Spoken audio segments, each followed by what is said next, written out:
All right, I'm going to walk us through this process here of designing a magazine advert. Turn down my jam. Now, the way that you can find this assignment is either the standalone or you can find that it's located under our introductory page. If you scroll down, it's got the instructions for the magazine assignment. I'm going to walk us through the process here. Your first task for this project is to create a advertisement used for the Scenic Byway that you have selected. You and your partners are going to go through and select one from one of the websites that are posted on Google Classroom, and I'll show you about that website in just a second. The requirements that we have are here in a checklist form. You'll see that we have to describe why it's important, include a picture, and that's going to be a hand-drawn picture, have a title for our advertisement. That's often just going to be when you tell me what byway it is that you picked, and then we're going to create a map. Now, on our map, we've got these items that we need to make sure that we're posting. We'll have a map that's hand-drawn with as much detail as we get. Once again, I'll show you where to find that map in just a few seconds. You'll include some of the nearest cities. Your map will have all of that for you. We're going to put down some rivers and lakes if they're applicable. It's nice to give a context as to where things are. Your map should have a title, and then we're going to include a compass rose.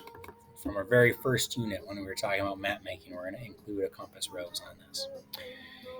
Any other information that somebody might want to see, we'll include this into our description here.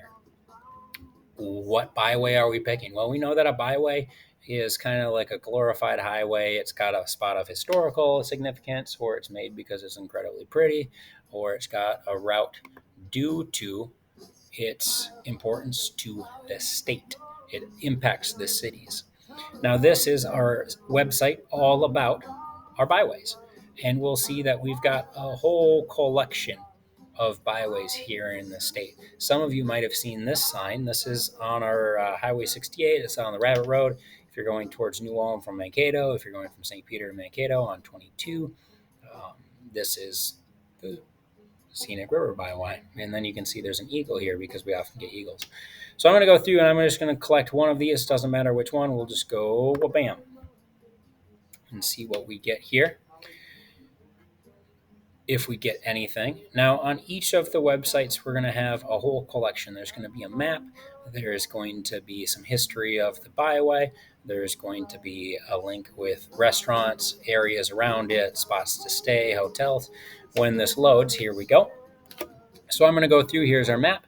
Right away, it tells me the About section. If I look at my instructions here, I need to talk about the byway.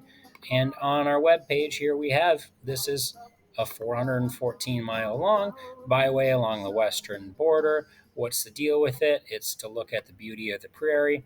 We're going to find some historical sites. There is a national monument and some state parks. Some more information, I can click this button and it will tell me the length. It will tell me the highway name that I can find on a map. It will tell me what I'm going to see, and it's going to walk through. There's some more information here to an outside site. Sometimes I can click on a link here, and this is going to bring me up, and this is going to describe the whole highway. This is going to show me some of the museums. Sweet, a Viking ship. This is going to show me some of the museums, some of the things that I might be able to see as it goes all the way down the border of Minnesota. Now, Jim Brandenburg is a photographer from the state. He lives up north. He typically does Boundary Waters pictures. If I go back to the main page, I know that I need to do a map, and so I can click on this, and here's the map. Some students draw the whole part of Minnesota, and then they draw the little line going down of their route.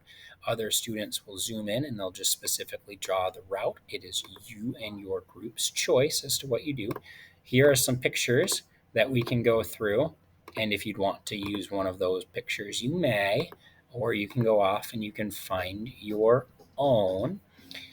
On the bottom here, I can also see some more important websites of things that are either restaurants or their spots to stay or their attractions in the area. So when I'm making an advertisement to try to sell someone on the idea of why they should do this trip, I might go through and talk about how there's a really neat hotel, an 1891 house that we could stay in as part of it, or we can go look at the Pipestone National Monument.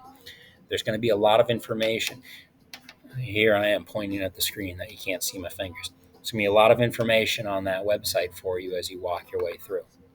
Let's look at some examples. This is some of the student work that I've gotten. You'll see it's got the title. It's got a large blown up picture here of Minnesota, and it will walk me through where in the state it is. I can see a little dot there. Here's my map with some major cities, some water, Lake Harriet, and it talks about the description. There's an image. Here's that compass rose. We'll stop here. We'll look at another one. So here we've got our key, we've got our title. There's a title to the map. There's our compass rose.